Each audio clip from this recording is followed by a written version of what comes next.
बड़ी दूर की बात है। बड़ी अनमोल चीज़ बताने जा रहा हूँ आपको। कोहिनूर का नाम किसी ने सुना होगा, मूवी भी देखी होगी, कोहिनूर हीरा, कोहिनूर हीरा। अब जो कोहिनूर है उसकी इतनी वैल्यू क्यों है? हालांकि हीरे तो बहुत से हैं, हीरे हैं, लेकिन कोहिनूर ही की इतनी वैल्यू क्यों है? इसके पीछे की आपको मैं हकीकत बताता हूं। जो चीज़ मिकदार में जितनी कम होती है और जो चीज़ जितनी अनमोल होती है, अनमोल चीज़ कब होती है? जब वाहिद हो। बात याद रखनी है कि कोई भी चीज़ अनमोल तब होती है जब वो अकेली हो और वाहिद हो, उस जैसी कोई दूसरी चीज़ ना हो। इसी वजह से उसकी वो अनमोल हो जाती है और उसकी कीमत बहुत ज़्यादा हो जाती है। जितने भी बड़े लोग हैं, जितने भी बड़े लोग हैं, उन्होंने कुछ ना कुछ डिफरेंट किया है। वो एक दूसरे की कॉपी नहीं करते। भाई अगर बिल गेट्स ने सॉफ्टवेयर बनाया है तो एलोन मस्क ने वो उस वाला काम नहीं किया। जोस बिजेफ जो है वो अमेज़ोन का, जो जिसने अमेज़ोन बनाई है, उसने एलोन मस्क जैसा काम नहीं किया।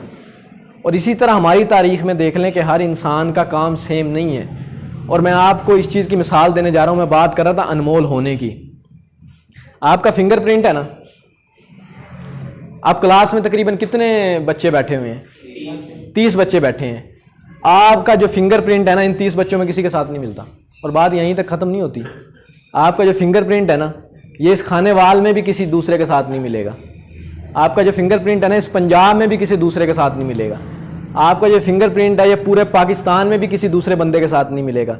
और आप पाकिस्तान को तो छोड़ो, आप पूरी दुनिया में भी किसी दूसरे इंसान के साथ अपना फिंगरप्रिंट मिलाना चाहेंगे ना, तो आपका ये फिंगरप्रिंट नहीं मिलेगा।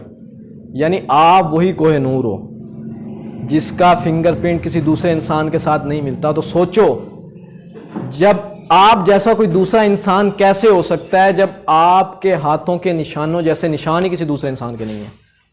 तो आप क्यों कर रहे हैं कोशिश किसी दूसरे इंसान जैसे बनने की? आज से ये अज़म करें कि मैं किसी दूसरे जैसा नहीं बनूंगा। मेरी अपनी एक पहचान है, मेरी अपनी एक हकीकत है, मैं उसी को पहचानूंगा और अनमोल बनूंगा, कोहिनूर बनूंगा और मैं बहुत ज़्यादा तरक्की हासिल करूंगा। ये आप अपने जहन में आपने बात रखनी है और इंशाल्लाह आप तरक्की करते चले जाएंगे।